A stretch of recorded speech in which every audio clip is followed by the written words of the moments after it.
Bradford and the Dales are featured in Part 5 of English Journey, which can be seen in 2 weeks' time. And this BBC book of Beryl Bainbridge's personal record of England in the 80s is available from bookshops. The Right Reverend David Shepherd, Bishop of Liverpool, delivers tomorrow night's Richard Dimbleby lecture on BBC One, when his theme is The Other Britain, those inner city areas where the realities are poverty and unemployment. The 12th Richard Dimbleby lecture is tomorrow evening at 9:25 on BBC One. Points of View with Barry Took will be starting shortly on BBC One, and it's followed by Panorama, which reports on the orders and actions that led to the Falklands War, including an interview with the former US Secretary of State Alexander Haig on the failure of his shuttle diplomacy. On BBC Two in half an hour, Windsor Davies takes up dinghy sailing when he's offered a sporting chance by Annika Rice. That's after Call My Bluff, and tonight's programme is a repeat showing from an earlier series.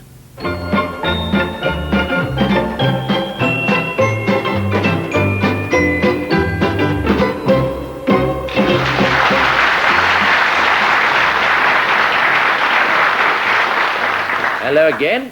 Call My Bluff with the old fifth ace, Frank Muir. That's a new one. Good evening. My first is an actress who's deserted the box for the moment and is in the theatre, but we've wrenched her away from Nottingham, where she's a shrew being tamed nightly, and it's Kate O'Mara.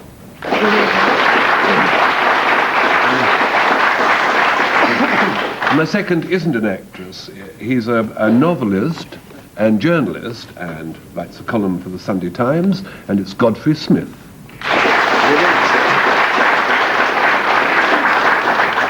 And on the left we have the Sage of Myrtle Bank, Arthur Marshall. Good evening. I'm sure you've all seen or heard of a marvellous new comedy team called Wood and Walters. Well, here is, so to speak, the front half of it, Victoria Wood.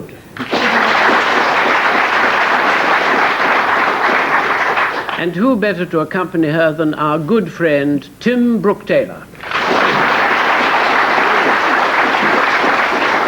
So, the introductions, the courtesies being over.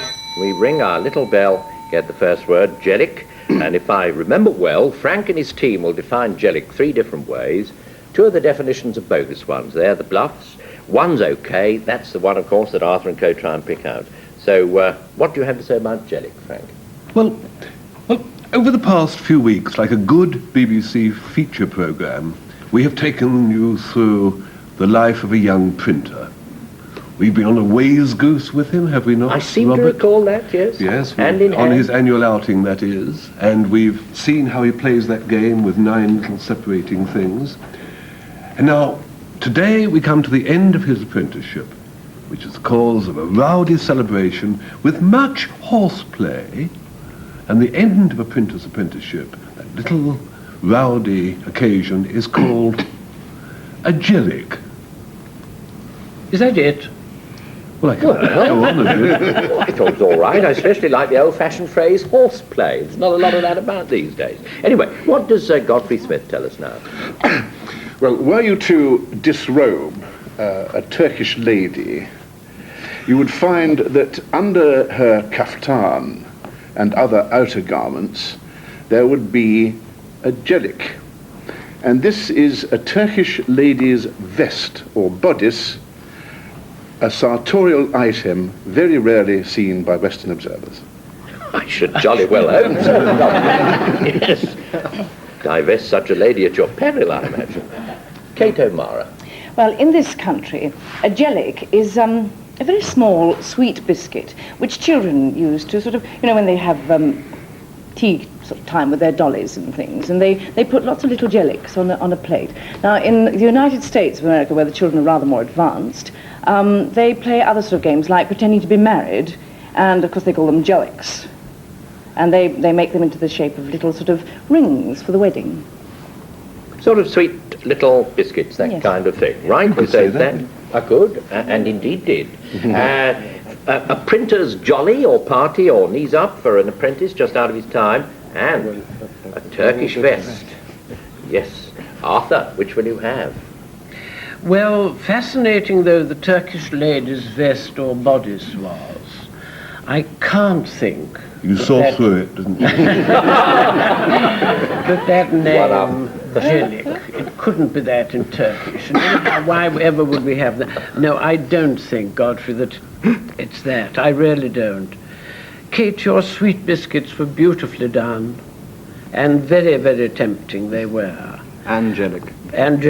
But I think on the whole, it's old Frank's, dear old Frank's, printer's rowdy breaking up party.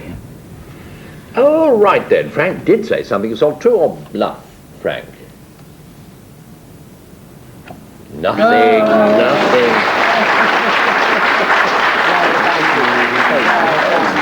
I think when you say old Frank, Arthur, I fear the worst. So, anyway, just my superstitious way. Oldish. Oldish Frank. Who gave the true definition of Jellic? There you have it.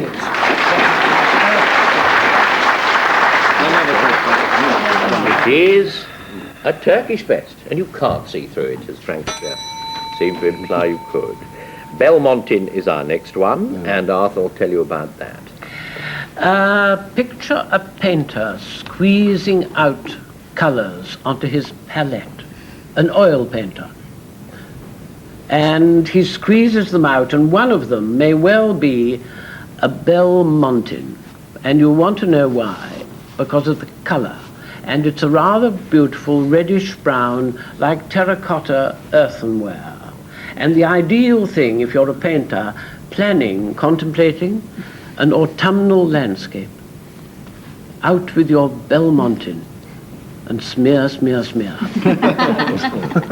Right, now it's Tim Brooke-Taylor to tell us. Belmontin is a fatty, sticky substance which is refined from Burmese naphtha.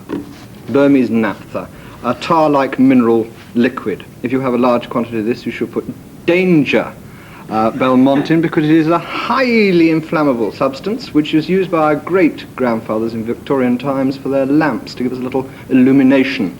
That is what Belmontin is, definitely. Right. So they say. Now it is. Hang on, I can't spell naphtha. N-A-P-T-H. I think you'll find, Frank, yes. If it helps at all. Doesn't look right, Robin. Let us go on and invite Victoria.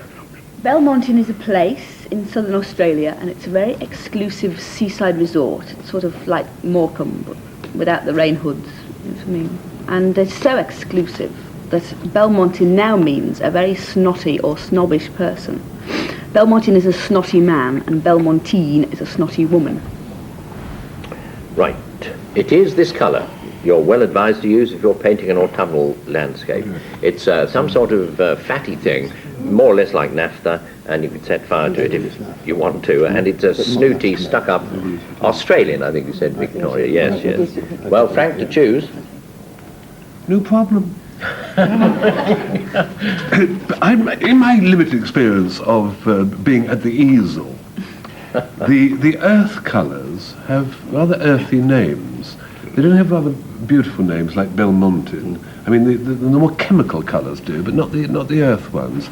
They have names like burnt sienna. Burnt sienna, na-da-da-dee. We don't think it's the Bernese knack,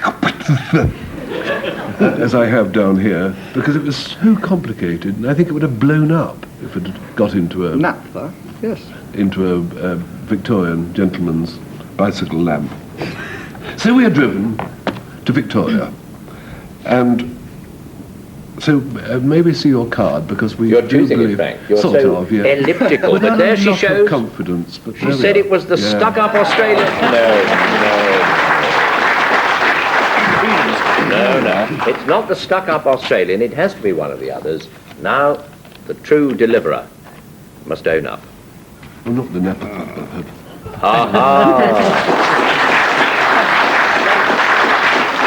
Yes, it's a sort of naphtha, sort of fatty guns you set fire to, and it lights up, or did.